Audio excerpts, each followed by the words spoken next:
Are you guys all ready, or you're not yet? Because I can wait another, like, it's only 7 now, so I can wait a minute or two if anybody wants.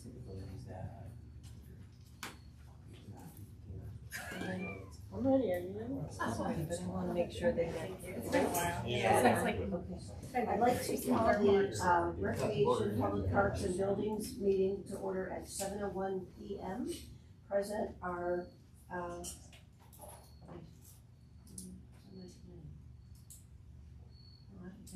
Scarl's not here, Limbert is. Yeah, I'm sorry, Joanne, I keep forgetting what committees I have. All right, present are committee members Heenan and Limbert, and we have council members Gilchrist, Glassburn, Kelly, Williamson, the mayor, the human resource director, our service director, recreation director, special assistant to the mayor, and our wastewater treatment plant superintendent and guests. The meeting this evening is to discuss 2022-94, a resolution authorizing the Director of Recreation and Public Engagement to solicit bids for the rental of golf carts and related vehicles for Springdale, and upon approval of the Board of Control, further authorizing the mayor to enter into a contract with the lowest and best bidder and declaring an emergency. This is something for our guests that we do every few years. We release the golf carts over in Springdale. And I will let then Director Pinchek go ahead and make his presentation with regard to the proposal. Thank you, Madam Chair. So currently we use Southeast golf carts, and we've used them in the past. Their contract is up at the end of this year, so we need to go out to bid. We lease 75 golf carts currently right now, and our agreement is with Southeast that they come in twice a week and they do maintenance and repair work. 17% of our fleet is new every year with them. Our contract is up. We have to go out to bid. We're expecting Southeast to bid again, as well possibly of another Lake Erie Golf Carts who has bid in the past. They just couldn't meet the 2 times a week service and repair. They could not meet giving us newer carts. They would be all used carts for the whole bid. So it's gonna be interesting to see what we have, but we're expecting at least 1, if not 2, hopefully more, companies that bid, but it's pretty straightforward. We use these to operate our golf course, obviously, and they are on site year round, so we don't store. So the only difference from previous years is that we're going from 75 golf carts leasing to 78, so we have a surplus of carts on site. So when we do have 144 golfers, we do have the 72 carts plus an additional 5 to 6 extra carts in case some break down or we need them for different things. So I just ask that you guys approve this and we take it to council and we can go on with it. Thank you. I did. So how many years do we think we're going to extend the lease for? 4 years with an option for a 5th. Yeah. You get more bang for your buck when you go a little bit longer. So. And we've done the analysis, and it's still better to lease than to buy. Absolutely. We even looked into all electric carts because these are gas, but we don't have the infrastructure currently to house our electric carts, and it's not in the budget this year or next to do that either. So. Do we have any carts that are fully covered? Like, do we have the apparatus, or do we ever lease it so that we have some that become fully covered for cold weather? We do have a few. Most likely, the Rangers use those. When they're on the course, we do have capability. They all have windshields. They all have tops. Yeah. As far as the canopies on the side, those are options that we can request if need be. So. And what? Just curious. Like, how late in the season do you go with carts, or how early do you start? As long as the weather allows, and it's not too wet and soggy, so they can still go on the golf paths, but not on the fairways or the rough. So we're, it's almost November and they're still out there. So. All right. Anybody have any other questions? No? Okay. I would then like to make a motion to.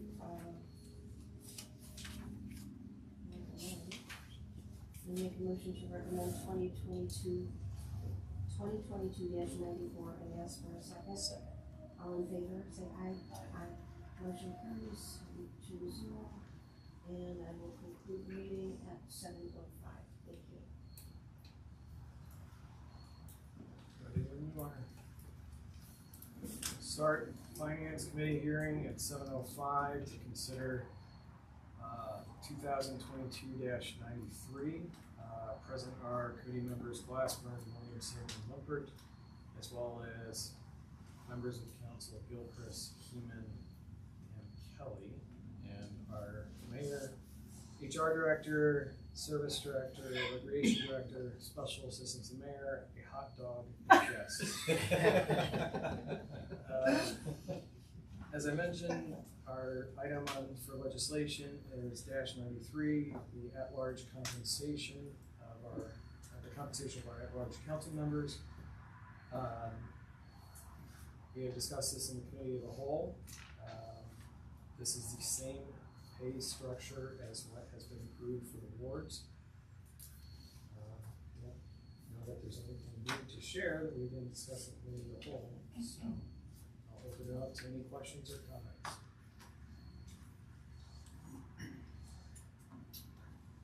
Okay. In that case, I will move to favorably recommend 2022-93 and ask for a second. Seconded by Mr. Limpert. All those in favor? Aye. That is 3-0. And we will conclude this at 7:07.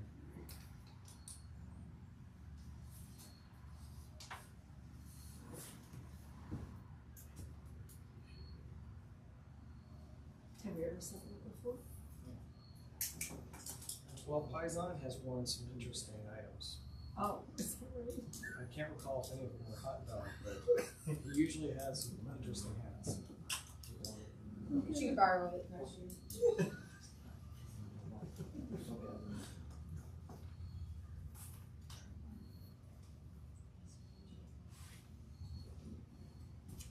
I know this one's, I know one in there.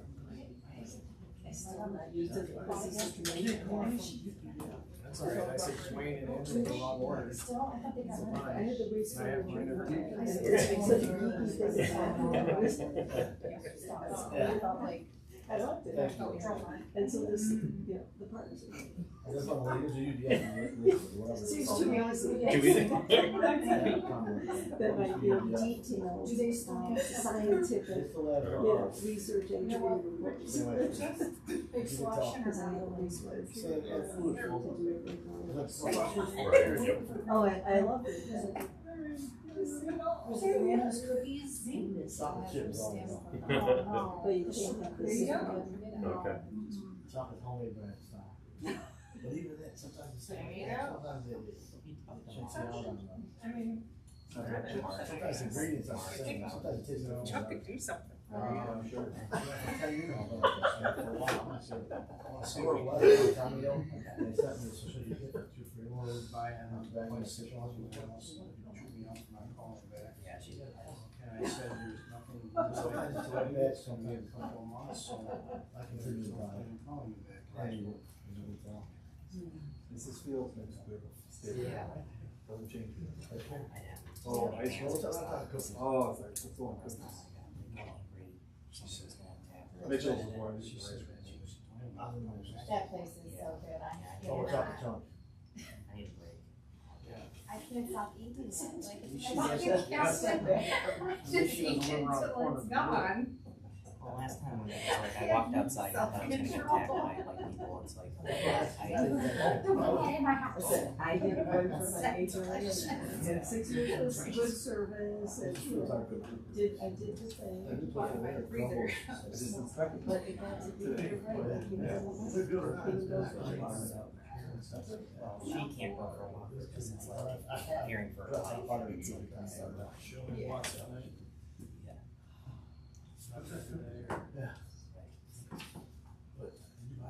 No. Yeah, it's rolling, I do, I appreciate it, yeah.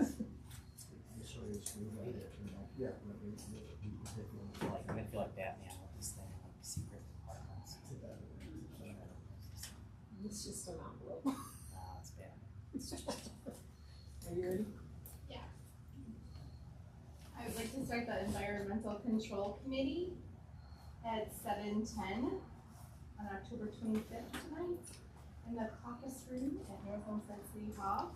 Present are committee members, Gilchrist and Kelly, and council members Glassburn, Heeman, Limpert, and Williamson. We also have our wastewater treatment plant supervisor, mayor, HR director, service director, recreation director, special assistant to the mayor, and guests. And Present. engineer. Engineers also. Yes, and engineers. Peter Front, Thank you. sorry. And to you, I'm so sorry. Snuck in. I apologize. We are here to discuss two different topics. The first one is 2022-95 pretreatment biosolids coordinator, and the second is 2022-96 South Interceptor EQ tank bid. So we'll start with the first one, which is number 2022-95, an ordinance amending and reestablishing section 14199-D of the Administrative Code entitled Composition and Organization of the Department of Public Service in order to create the position of pretreatment biosolids coordinator and to amend the organizational chart accordingly. Mayor, would you like to speak? Thank you, Madam Chairwoman. We have our director and our superintendent here to speak on the issue. Wonderful. Would you like to speak? Directed to Mr. Paul. Councilwoman, gladly I will address. Thank you. Somebody. So we have a pretreatment program, which is a US EPA requirement. And it has been staffed by a pretreatment biosolids coordinator since I started the position 10 years ago. And the former superintendent, Sharon Schlemmer, worked in the pretreatment department before I. For as long as I have been with the city, that position has been a part-time position. We've also had an administrative assistant that's been a part-time position. Those two positions are currently vacant. And based on the high turnover in the past 10 years in the pretreatment position, I think it makes good sense to merge these two positions and create one full-time position. That way we're not retraining the pretreatment coordinator every year to every 1 to 2 years. So that person will be assuming all the responsibility for the pretreatment coordinator, for the biosolids coordinator, and for the administrative support secretary at the wastewater treatment plant. That sounds pretty good. I think that sounds pretty laid out too. I have no questions about that. Councilman Kelly, do you have any questions about that? No. Any other council members? Yes, Ms. Heem. Thank you, Madam Chair. You know, how long have those positions been vacant? It's been a while, yeah? The administrative secretary has been open since about August of this year. The pretreatment position just recently became open, but the pretreatment position really is it really runs in the summertime, very heavy, where we're out doing inspections of the dental facilities and restaurants. Then it kind of tapers off in the fall, and then it becomes really more biosolid centric as we head into the winter months, where we have a big annual report for the biosolids and an annual report for pretreatment. That position's only been open for a month now, but we knew this would take a long time to get through council, so we anticipate hiring this position to start the new year. Thank you. Any other What's the salary for this? That is to be determined. What we're anticipating, $22 to $23 an hour. So I believe there'll be a salary ordinance following up this meeting tonight.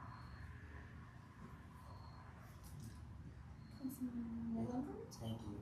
Sure. Is this something that we think we can fill with the skill set internally, whether we fill it outside for this? No, we'll be filling this position. It'll be an entry-level position.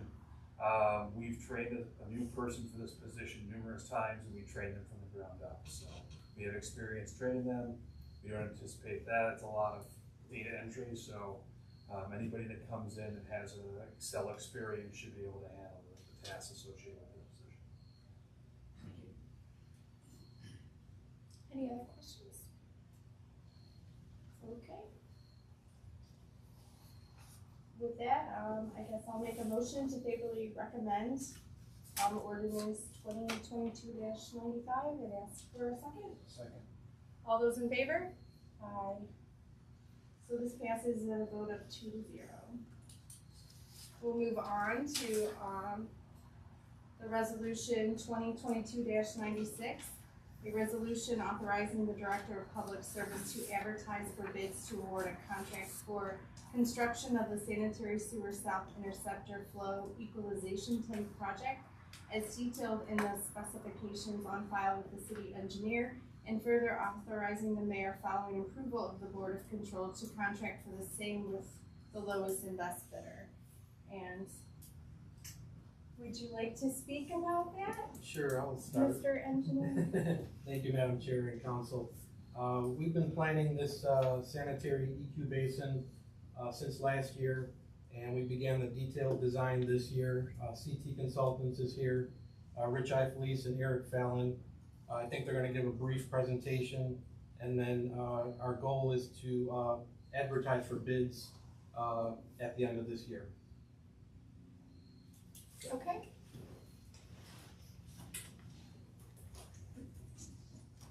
Just to give a quick brief overview of the project.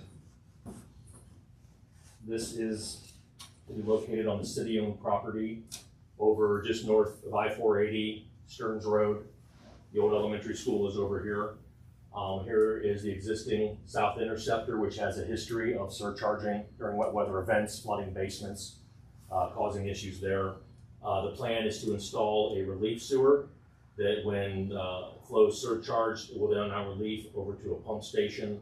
To make the elevations work, we will have to pump to fill the large tank. Then once the tank is full, we will be able to drain back by gravity. So when we only need the one set of pumps and then will be used for filling the tank. We'll be able to drain by gravity.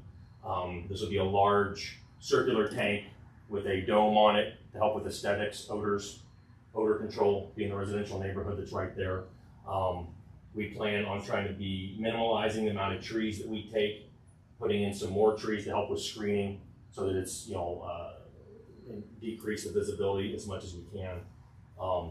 So obviously, new access road off of Stearns Road, fenced parking lot, pump station, generator, odor control units, the tank itself, as well as then also having a plan to stay compliant with state regulations, long-term stormwater mitigation projects.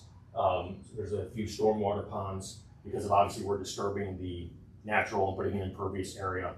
There's state regs we have to follow for stormwater management that would be permanent, as well as whatever the contractor does during construction. We are accounting for the fact that, this is a large dome. I believe it's 140 foot roundish. So they'll actually construct the dome on site, lift it up with the crane, set it on the tank. So we have to account for the area for that on-site construction. Not to get too belabored into details, but just for some reference, like I said, this is part of, right now our plan set is 67 drawings. Obviously, I'm not gonna go through all those tonight, just trying to show some key ones. There have been issues with, we did have to deal with wetlands. There are some natural wetlands there. We're dealing with the U.S. Army Corps of Engineers to get those mitigated for what we need to do. So I know this is one of the drawings. Everything in green is wetlands within the project area. Where you have the red demarcation line is our limits of disturbance. So all the hatched area is representing the wetlands that we will be disturbing, basically mitigating to either turn into the permanent proposed improvements, or they'll get restored as basically uplands. They won't be going back to being wetlands. They'll be uplands, usable area for the future and as needed within the construction zone. So this is just has a depiction of what the wetlands are, how we're impacting them. Some numbers there. And then just to give you an idea of just aesthetically, the pump station, at grade, basically a single-story building, brick, hip roof, where we're staying very brown, natural in tones. Obviously, just trying to take advantage of the fact that we will be in a wooded area, trying to give it a residential feel. Glass block windows. Obviously, we have garage doors, some double man doors for access. Just trying to keep the building very neutral looking, natural looking, not, really industrial, trying to avoid that kind of a look. But then actually within the building itself, there's 2 lower levels. So obviously we have to be deep enough to get the flow over from the south interceptor. So the wet well where the flow will come to when we have surcharge events, those will be basically 2 stories deep. And then not to have a 2-story tall building, we had another sub-level with the pumps. This will basically lift the flow up, put it over into the tank for storage until we're ready to drain it back. And then we also have flow control to return it back, effectively using the same sewer to fill the tank and to drain the tank, just minimize the impact, only put one run of pipe in the ground.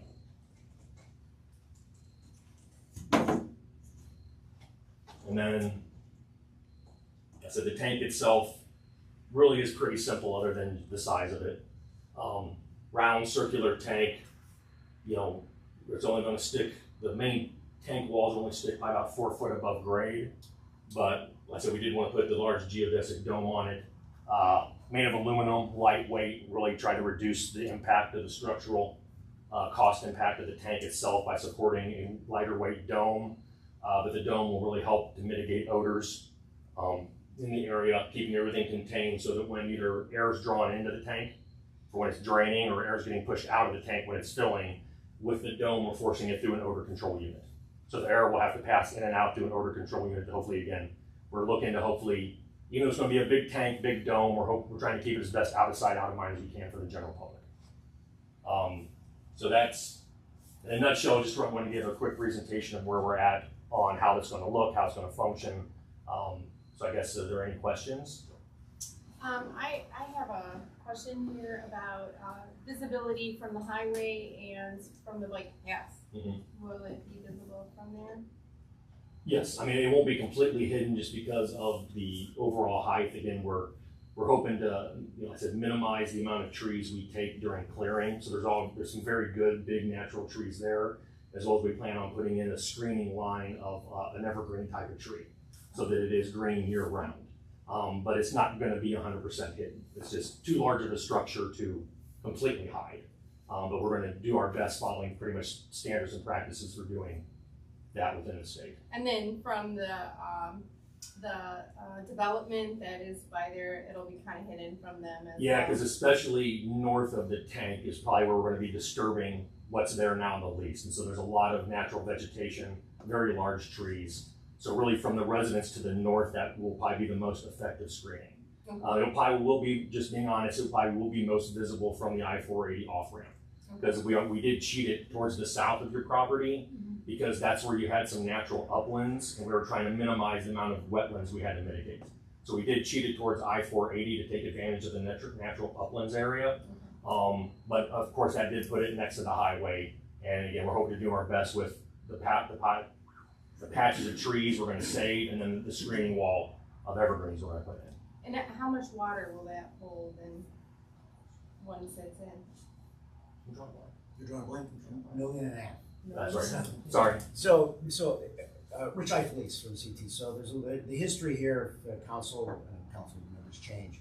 So there was a complete hydraulic model done for this. That the objective is to reduce the wet weather hydraulic rate line and mitigate any type of sewage backup in the homes, environmental pollution, as sanitary sewer overflows, which you do experience. What the city decided to do, and we think is very cost effective, is this tank has been built to a larger size, because the initial analysis we had was a recommendation for perhaps 2 tanks, 2 different locations at different volumes. Strategically, we looked at this site with the cities, collaborating with the city, and found that this might mitigate any future other improvements and actually do the job without any future improvements. We're pretty confident of that. It's a big tank, no doubt, 1.5 million gallons. So yeah, there's a lot of history. Because early on we evaluated 3 different properties, and this turned out to be the most favorable, not just with the combination of impact and location, but it's hydraulically located at a point where, with us going bigger on this one property, we think we may be able to get away with a single tank. Where the original study actually recommended an initial tank of, I believe, just 1 million, and then a future tank of 0.8, like so 800,000. But we think because of the location of this tank and the way really relieves the system both upstream and downstream of where we're at. But we think there's a good chance this 1.5 million tank might be on the end of the meeting. Okay, awesome. Yeah, Thank you, Madam Chair. How strong is that dome on top? If you had a tree fall and hit it, or you have people climbing on it, it's only gonna be 4 feet off the ground on the edge, correct? Yes. And then, I mean, the site will be secured. Again, it is aluminum, but it's structurally framed aluminum. So could somebody get up there and climb on it? Definitely all day long. Again, it's hard to say with definitive purpose, but I mean, from what experience I've seen with trees, might it do a little damage, a little denting? Most likely. Is it going to wreck the dome, puncture it? Not that I've ever witnessed. I don't want to speak in absolutes, not knowing what type of a widowmaker tree you might have out there that falls on it. But luckily, though, we obviously, just because of construction, we will be doing a clearing level to the point of, I think, some of the larger trees that could give us concern would be far enough away that if one were to fall, and Murphy's Law, that it fell towards the tank, it would be the top of the tree that would maybe be brushing it. You're not going to catch the brunt of a tree that's 10 feet away, just because of the natural clearing we're going to be doing for construction. So yes, there's an impact load, but it's designed for snow load, wind, all of those elements that come into a structural design. But yeah, there could be an impact from a large. Like I said, with the end of the tank only being 4 foot off the ground, if somebody got back in there for some odd reason with like a large vehicle and try like actually jump, I don't know what circumstance that would be, but it wouldn't take that kind of a load. But a person, you know, the extent of a tree is just the proximity they're going to be. We don't envision any concerns there, because even though it is aluminum, it is structural aluminum. all right, thank you. yes. Committee go. Are you done? I'm done too. Thank you. So go ahead, we'll open it up to all of council. Thank you, Madam Chair. So what's the distance from Stearns Road and the residential properties on Stearns Road that this would be set up?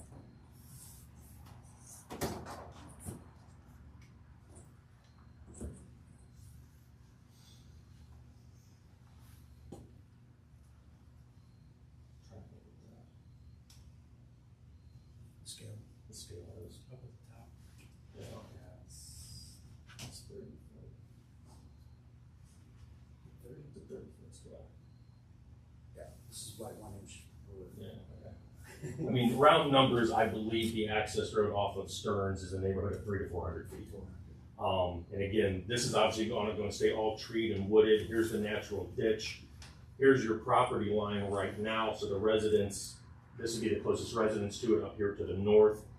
So again, I believe, oh yeah, but that's the guy that's on Stearns. But I was thinking these guys might be closer. Again, a couple 100 feet. But again, here's our clear limits. So all the natural tree vegetation that's there now to the residents to the north is staying. We're not impacting that at all, except for this one little patch we have to take to actually get over to the sewer. But as a whole, the tank and most of the stuff, this is all the treed area that, like it is now. And I said, this is your northern property line. So these are the closest residents to the north. This is that one property out on Stearns Road. So again, you're probably talking about a couple 100 feet through the trees as far as to the nearest residence.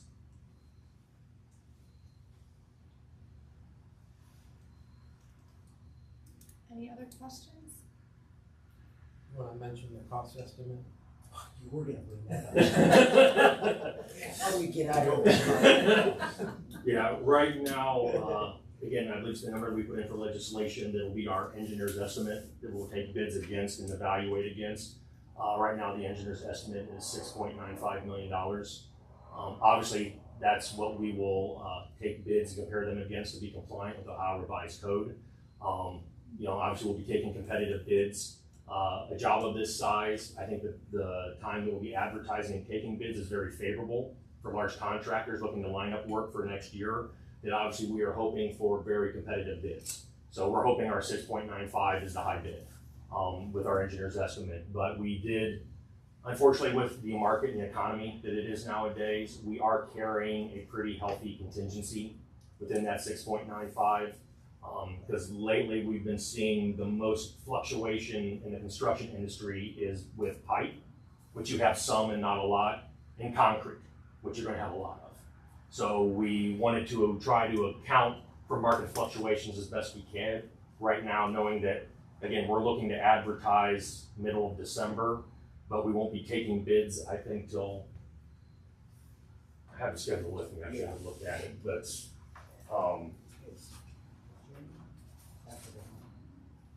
January 30th. January 30th. end of January, which right now, I mean, sometimes we talk to suppliers and, manufacturers reps, and we have trouble having them to hold their price for a week, let alone we're gonna be, trying to put in a number now that we're not gonna be opening bids until end of January. So again, we're just trying to do our best to account for fluctuations in the market that we've been seeing this year with that number. Okay. Any further questions from council? Yes.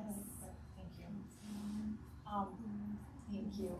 So you said the building structure is going to be, I guess, more or less camouflaged within that section of property? Yeah, So is the dome going to be kind of matching that too, or is that gonna be is that gonna be like something white or silver or? it'll be silver.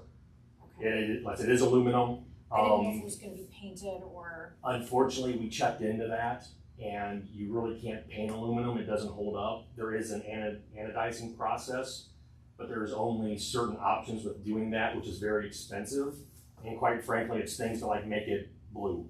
Or there's not like, hey, you're gonna make it mossy oak. okay, That's not an option with aluminum, unfortunately. We did check into that, and it actually found out that just your kind of flat aluminum look is about as unobtrusive as we can get for the product we're looking at. thank you. Yes, Councilman. My only concern is make sure that if it's an aluminum roof, that it's not gonna be, that the vegetation blocks enough that it's not gonna be a hazard to the highway from light, Planes. reflective. No, that's why we decided not to go with the anodizing process, Okay, because the that's another reason anodizing. too, that makes it more shiny. More shiny. So again, the flat aluminum is Okay. actually the least reflective. It is, like I said, it is kind of a steel gray aluminum, but it's a flat aluminum look to it. So we wouldn't expect a bunch of shininess towards residential? No. Or the highway? That was one of the concerns that was also another concern we had when we looked at the anodizing process, was there were limited options, and it really would make it would actually make it more reflective because of the, You're welcome. Any other questions? Okay. Then at this point, I will make a motion to favorably recommend resolution 2022-936 and ask for a second. Second. All those in favor? Aye. So this passes by a vote of 2-0. And I will conclude my meeting at 7:34.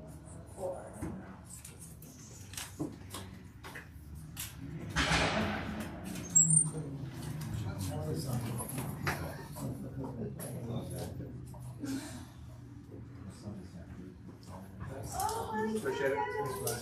No problem.